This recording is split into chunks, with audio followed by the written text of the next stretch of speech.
February is Black History Month, and since Rome is steeped in history when it comes from slavery to the civil rights movement and beyond, we thought we would go to the Rome Area History Museum off Broad Street downtown to learn a little bit more about the history of this town. We were met by Debbie Galloway, who kindly gave us a tour of the museum. My name is Debbie Galloway, and we're here at the Rome History Museum this morning to take a little tour. It's February, which is Black History Month, so we're going to touch on that a little bit. But first we're going to touch on some of the early history of Rome. Our inhabitants of Rome go back hundreds of years, from the early Indians to the Cherokee to the white people and our black friends. Everyone came in, and we are so many wonderful people here now. But let's look right here at the timeline. But we had the Spanish come through about 1540 to 1560. Hernando de Soto came through. He was a Spanish explorer. He was looking for gold. We wish we had more time because there was plenty to see.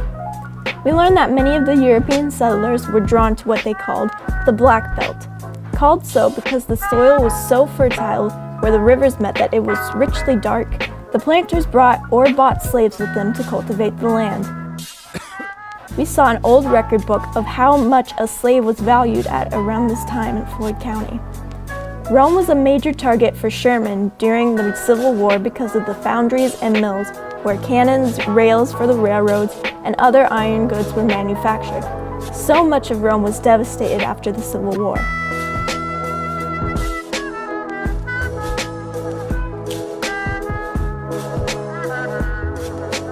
After the war, Rome began to rebuild.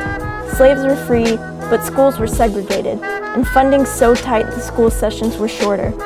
By the Depression, Rome was really suffering financially, and on top of the Depression hitting the economy, the boll weevil devastated the crops, which was a huge source of income. So many African Americans left in the Great Migration to bigger cities up north to see if they could find better opportunities. Jobs were scarce, and food and daily product prices were rising. With the civil rights movement came great changes for Rome. We saw pictures from the sit-in in 1963 led by students who were unhappy with the slow development of civil rights legislation. Murphy's, that was up on, and you remember Murphy's, that's where a major sit-in took place. And what's there now is Muscala. That was one of the major sit-ins there. And they actually came in and did the sit-in, and you can see the waitresses, no one's waiting on them.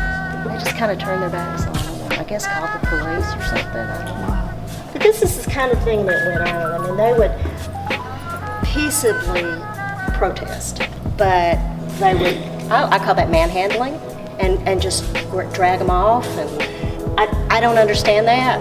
I don't know. I don't know how you do that. I don't know how you do that to people. I don't. They assembled with money in hand to lunch counters, and without anything that could be considered threatening, but were still arrested on charges of loitering and disorderly conduct.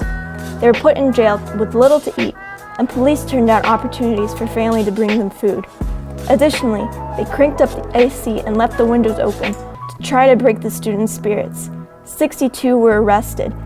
5 were younger than 14. What was wild was many of these students were from what was called Main High at the time, the segregated high school. Part of the old Main High is where the PLC is housed today. We even got to see a watercolor where we could see our old school building in the background. Even though Rome was greatly racially divided for so long, it was still a hub of art activity.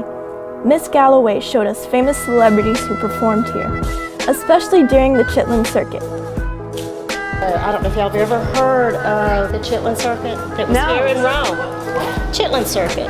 Okay, the Chitlin circuit was, years ago, white and black people couldn't be in the same theater, but they had their own theaters, and they would travel around the southeast. And this is Ma Rainey. Now, she was born in Columbus, Georgia, but she came to Rome and opened up a couple of theaters here, but she died in Rome.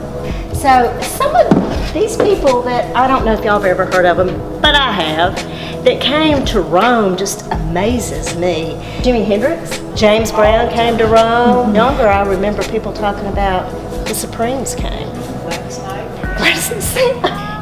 That's Marvin Gaye. But I'm in awe of that. I'm in awe of baseball. Because of Rome's rich history, We still commemorate the civil rights movement today in various activities, such as the 4-day MLK weekend celebration, and the sit-in of '63 is mentioned in schools all over Georgia. We appreciate learning about some of the history of African Americans in Rome.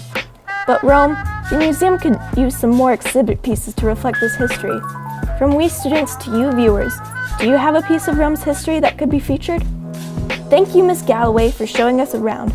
We've posted their visiting hours if you want to go check out the museum as well. Privacy, please. Neat history.